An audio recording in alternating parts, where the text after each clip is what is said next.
so messed up from TikTok, they can't even focus on one page of a book, any book, because all they do is scroll. Have you ever seen someone on TikTok, how fast they change video? Yeah. Their minds are gone. You can't even sit them down and teach them anything. Whose fault is that? Hear me out. Is it the Matrix fault or is it the parents' fault? Well, very interesting. And I do think that parents certainly have a huge part to play. Because before it was the, sorry to interrupt you, but before it was this, right? Before it was the phone, we'll say it was the school system. Yeah. There was two types of parents. The one that dropped off the kids, met the parents, met the teachers, met the principal, saw what's going on, put their toe in the water, felt acclimated to leaving their child there. Yep. And the other one was like, see you later. Bye, yeah. Yeah. True. So is this just a different version of where we've been? Is there a matrix or is there just laziness? I don't think there's necessarily a matrix, but then you have to look yourself and ask the question. If a government's going to come along and say to a social media company, your social media product is designed to get people addicted, and as a responsible company, not responsible, competitive company, you're developing your product to be as ruthless as possible, because that's what you're going to do. Yeah. But we don't want you to say X, Y, and Z. You're not allowed to promote racism. You're not allowed to promote hate speech. You're not allowed to promote misogyny. We do want you to promote transgender ideals. And we do want you to promote gender fluidity. We do want you to promote whatever else. And never have a conversation about the fact that maybe we want you to promote discipline and hard work and these other things as opposed to being a clown. Why? Because they are using these machines to promote garbage. Why don't they use it to promote anything constructive? So check this out. We're in the land of the free. You don't agree with this. Of course not. But let's debate about this. Yeah. Is it free, so free, that it's giving the will to anybody to do what they want, and this is what the mass wants to do with it? First things first. No country on earth is free. Not one. Next, which country has the most people in prison currently? America. Which country has the highest percentage of its population in prison in history? America. Which country has the most laws? I don't know that one. America. So when you talk about the land of the free, what they're actually saying is, we've built a society based on freedom. Of course there is no freedom, because true freedom is anarchy. So I'm not even advocating for it. But that's what I'm saying. Do you think it turned that way because of that? No. But here's the psyop. Yeah. Every single country has its own version of their restrictions and rules. When I go to the UAE, I feel very free because I can say anything I want. I don't want to say the things that would land me in jail. If I insulted Islam or insulted the leaders of Dubai in Dubai, I'd go to jail. Yeah. But I don't want to. It doesn't cross my mind. So I speak and feel free. In America, if you go to America and you talk pro-LGBT, pro-agenda, pro-democrat, pro all these things, you think you're in a free country because you're saying all the things you're allowed to say. If you start saying the things you're not allowed to say, you'll learn that it's no more free than Saudi. It's just there's a different set of rules of what you're allowed to say. So what we have, please let me make this point pertinently clear. Your ability to speak freely is directly correlated to your insignificance. When nobody listens to you, you can say what you want. If you get a platform and start talking, you will learn very quickly how you're not allowed to say what you want because people are listening. You're free to talk in an empty room. You're not free to talk to millions of people who are paying attention to you. So what we have now in the West is a society which is only linked and only bound by this false idea of freedom, because we don't no longer believe in a flag. You look at Russia. All Russians respect Russia. They all respect the Russian flag. They respect the Russian identity. You can be Christian, you can be Muslim, but we are Russians. And when they're attacked externally, they unify as a Russian people. America doesn't have that. Half America hates the flag. They've turned the colors against each other. They've turned the religions against each other. They've turned the political parties against each other.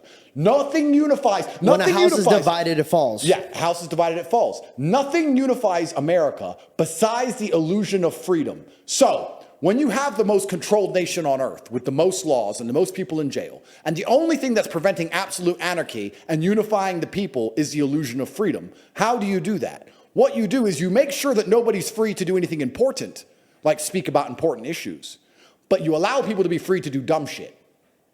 So you allow them to be as free as they want to chop their dick off, change their name, change their pronouns, and be clowns. So then you could say, well, we're a free nation. Look how stupid this idiot gets to act. And you sit and say, Well, I don't want to do that. I want to talk about the educational system, and I have a large podcast, and everyone's listening to me. Delete him. Ban him. Whoa, whoa, whoa, whoa. First Amendment. No, ban him. Oh, he's still talking. Oh, there's demonstrations. Jail. Well, I thought we were in a free country. Oh, you are free. You can chop your dick off. But I don't want to do that. So the whole thing is a scam. And only the Western countries even promote this idea of freedom. And it's a scam freedom, as I've just described, whereas other nations don't do that. Saudi Arabia will not say, we are a free country. They will say, we are God-fearing. We're an Islamic country. We don't care about freedom. We care about worshiping God and living true to God. Now, I actually, as a person, like the rules I understand. Even if I were to play a game I don't particularly like, right? Even if I was in a situation, even if I don't like the rules of life, let's say you made me move to some random country, Kuala Lumpur. I don't know the rules of Kuala Lumpur, but I have to move there. I don't even know what that is. Yeah, but I have to move there, and you give me the set of rules, and I read them. I'll respect that. What I don't respect is going to a country and reading the rules. First Amendment, freedom. I'm like, oh, cool. And then they get you. It's a mirage. It's a mirage. So at least in other nations, you know the rules. You wouldn't go to Moscow walking around with a "fuck Putin" t-shirt. No. What? See, you know the rules. Yeah. So that's the biggest illusion that's going on. So when you're talking about we have so much freedom, absolutely and utterly not, sir. I'll disagree with you on that point. There's no freedom at all. In fact, there's less freedom there is in other places, and you don't even know what you're free to do anymore. Depending, you can riot if you're BLM, but if you're the Republicans and you riot, ooh, jail. Well, I thought we could peacefully demonstrate. I thought we could demonstrate. I thought we could protest. It's a democratic country, right? No, you can't protest anymore. There's protests in France. They're all getting locked up. It's all a mirage. It's all garbage. What is now unifying the West? Because we don't even have God anymore. And this is one of the things that's interesting when you talk about Christian versus Islam. Ironic how everything started coming about when we did take God out of it. Completely. But now we have Christian nations. And they don't feel Christian to me. They don't look Christian. I mean, I could walk around with a "fuck Jesus" t-shirt in a Christian nation. I wouldn't do the same thing with an Islamic nation with the Islamic prophet. You know, I respect. I wouldn't do it with an Islamic prophet in a Christian nation. You're still toast. Yeah. So they won't put up with it. They won't put up with it. So that's the thing that's so interesting when you start to analyze people who are atheistic and go, God's stupid. You don't need God. They're not even smart enough to look at the big picture and realize without God, there's nothing. Yeah. You have nothing but anarchy and chaos. And I tell you, when 10 armed men turn up at your house and start raping your wife and putting a gun to your head, you'll wish God was there. You'll be praying then, Mr. Atheist, Mr. fucking tough guy. Then you'll start talking about God. And it could have been prevented in the first place if society was preserved, if there weren't dickhead atheists like you talking godlessly. That's what these clowns don't even understand. Without God, there's nothing.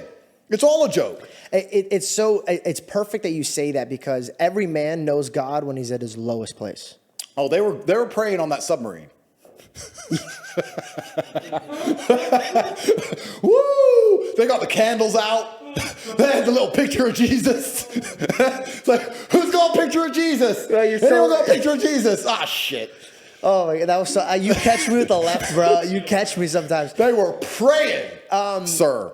I forgot. Here it is. That was great. I think this is the thing that people don't understand. And mind you, this is just me for reflecting. Tell me I'm wrong. Yeah. I want you to tell me if I'm wrong. Yeah. I believe every man, woman, baby, child, anybody, we're all designed to worship. Yep. All of them. Yep. Now you could say, I don't believe in God. Buddy, that's your faith. Yep. You don't believe in God. That's your faith. Yep. So you worship it. You don't worship a God, but you worship yourself. Yep. And I think that's why they feel the weight of the world on them, because God's like, all right, you don't want me to have it in my hands? Have it in yours. Yeah, good luck. Yeah, and it comes crumbling down. And then you start realizing that even your family could get evil. Yep. And then you could get evil. And your loved one could get evil. But then when you have boundaries and restrictions and rules, and here's the best part. I think wisdom truly starts and finishes with the fear of God. Absolutely. Same way if you have a fear of your father. You respect your father, right? Absolutely. You fear of disappointing your father. Absolutely. No, and it's so important what you've just said because it's so profound and people at home need to understand it.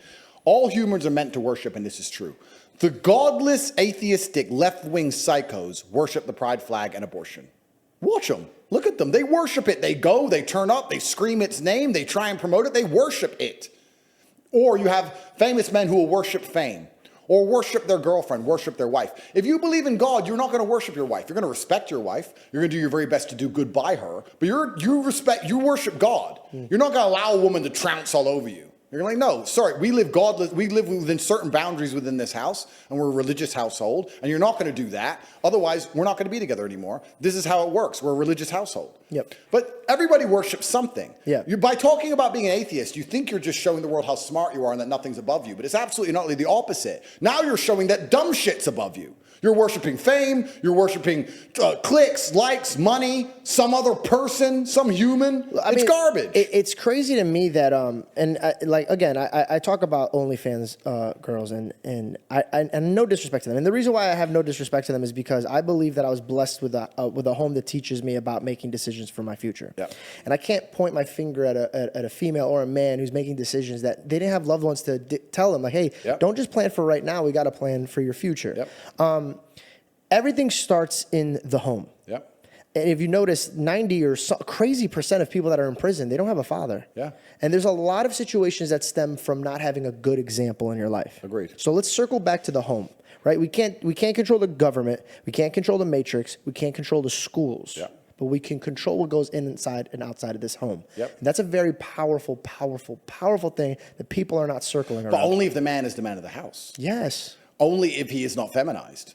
Only if the Matrix has not empowered the woman to the point where she thinks she's too good to listen to the man she's supposed to be with. Hey guys, just a reminder that the merch is out for a few more days, so if you haven't got a chance to go to theheartofdavid.co, go ahead and click the link in my description, or you could shop on YouTube. Thank you guys so much, and I hope you guys enjoy the rest of the podcast. What is the foundation of a strong house? Well, it's got to be the man. Okay. But it's the family unit. Men and women are different, and they're supposed to work together and do different roles to come together and combine and become the most powerful force. If you destroy the roles, if they no longer combine, if they no longer fit together, everything's broken, which is what's happened in the West now. I actually find it fascinating. And that's why I'm called a misogynist, by the way. I'm called a misogynist for saying there should be a man of the house. Because they're mistaking leadership with higher value. They're mistaking leadership with detriment, and they're mistaking leadership with oppression. And it's such a psyop that they're doing, because they're coming along and saying to women, any man who says he's responsible for you and tries to guide you is oppressing you. And that's absolutely not the case. In fact, if you look at history, most of the time it was the father who guided.